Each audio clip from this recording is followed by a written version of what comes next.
এটা কে? ভূত?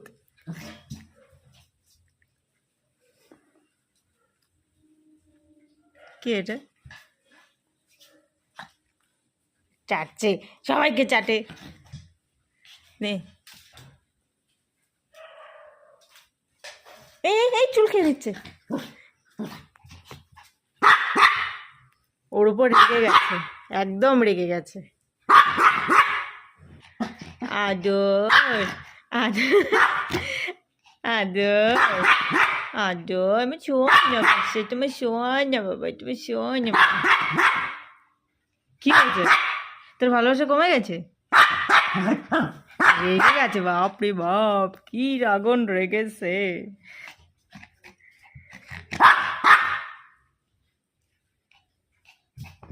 যখন নিয়ে এসেছি তখন খুব ভয় পাচ্ছিল, এখন